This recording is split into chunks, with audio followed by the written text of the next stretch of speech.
DIY is one of those gates to get anyone to high-end musical experience without having to spend the price of a car. But I'm not going to lie, it's not easy. Designing, picking the drivers, crossover, building the cabinet, it's not for everyone. But this is where a company like CSS Audio actually has something really special. And I think that anyone that's looking for serious value in their music listening should stick around.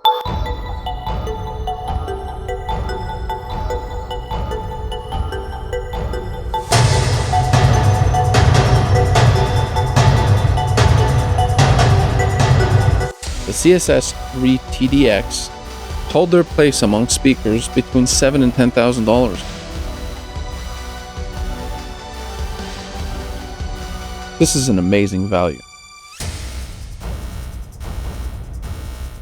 I listen to my typical jazz stuff, the acoustic stuff, listen to big classical orchestras, sounded great, metal, punk rock, it all sounded good. Heck, even like electronic after hours nightclub type of thing, no problem. But I position them pretty much where 9 out of 10 speakers play their best in the room. But then I measured the in-room response, and I did a sweep on the left, sweep on the right. There was a dip at about, I think it was about 150 hertz, around there. That could have been contributing to me feeling that the lower mids felt a little dry. Played around with the positioning, and now I had a beautiful tonal balance. Didn't feel like the mid-range was dry anymore. So the speakers are actually a little bit farther apart than most speakers in my room. Keep that in consideration. Maybe, maybe not. Your room's different than the acoustics in my room. You got to experiment. So once I got rid of that dip, placebo effect, all of a sudden the mid-range sounded fine to me. But did it sound fine because I saw a graph that looked better than before?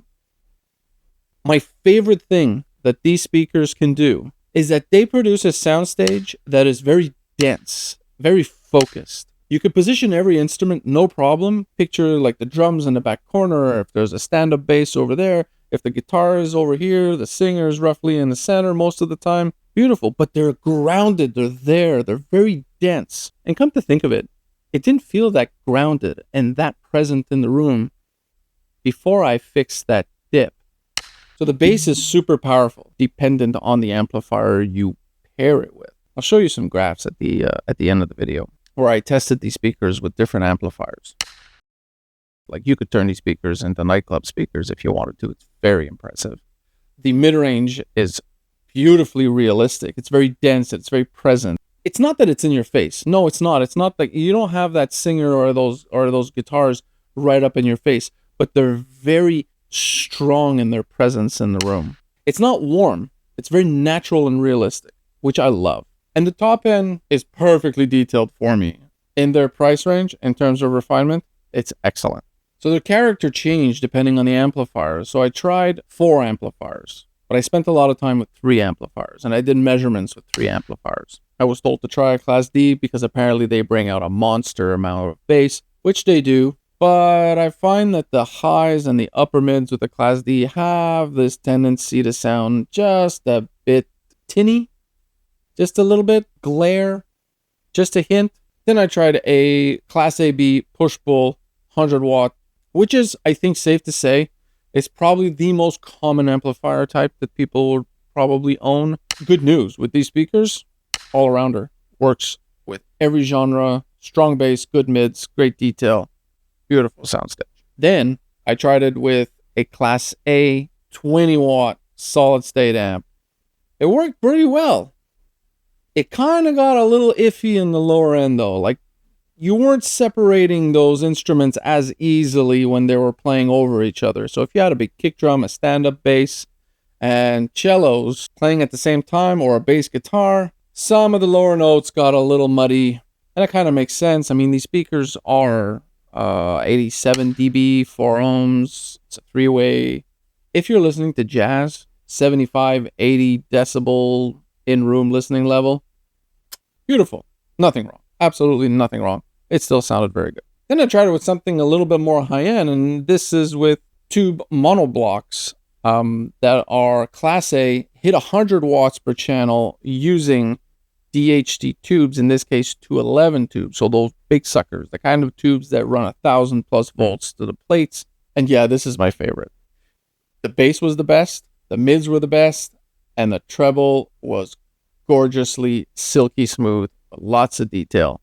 And Hello, three-dimensional soundstage. So the thing is that when I run sweeps, how could I visually represent the differences with a song from one amplifier to the next? I thought to myself, okay, I'm going to just put on the real-time analyzer and I'm going to play the same song. So everything in the system, in the room, it's the same preamp, the same DAC, the same cables, same positioning of the mic. Nothing in the room is moved even. It's all the same. The only thing that's going to change is the amplifiers, the monoblocks, the solid state class A, and the push-pull class AB. They're all going to play the same song. I'm going to play it multiple times each, and I am going to record what I'm going to call the footprint of the song. Maybe I made that up. Maybe that's a real thing. I don't know. The footprint of the song is, the whole time the song plays, keeps a record of all the peaks across the frequency range. And that is what I'm calling the footprint of the song. So that tells me what that song does in terms of peaks and variations between every frequency as the song plays. So it creates a pattern. Someone's probably going to kill me in the comments for this. Please do tell me why so that I can get better. I hope you know what you're talking about though. So have a look at this graph. You can see at the top of the graph, that's the monoblocks. The second line is the solid state 20 watt class A, and the third line is the push-pull class AB 100 watts. Don't pay attention to the decibel on the side. They were all level matched within a dB or two. I just separated them so it looks like they're drastically different decibels. They're not.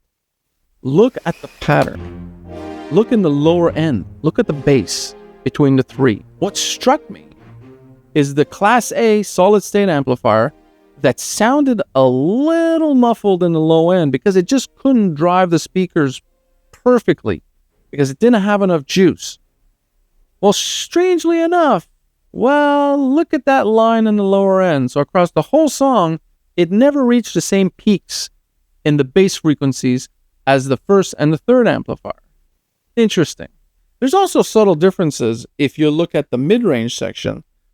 Again, the middle amplifier compared to the other two, there's differences. There's peaks and valleys that are very different. Now, guys, this is the same song. Exactly the same song. It should create the same footprint, but it's not. The other thing that strikes me is between very expensive two monoblocks and a Class AB push-pull amplifier, well, the good news is, in terms of controlling the speakers and getting a good result, they're very close. So if you have an amplifier like, say, the Galeon TSA 75, which is around $1,500 if I remember correctly, they drive these speakers amazingly well. So you have a hell of a setup, get a good source, and it's not going to cost you $10,000. Nowhere near. Highly recommended the CSS Criton 3 TDX speakers. I am having an absolute blast with them. They are an excellent speaker. I recommend them. Let me know what you think about these song footprints that I'm talking about. I need to dig down into this a little bit more. There's got to be a better way to represent the character of what you're hearing using different amplifiers. Because the sweep just doesn't cut it. It tells you the capacities of the speaker. But those capacities of the speakers, are they actually being used properly by the amp that you have? How do we show that? Aaron, help. If you haven't, please subscribe. It's free and it really helps. And drop a like, drop a comment. La-di-da-di-da. Let's go listen to some music.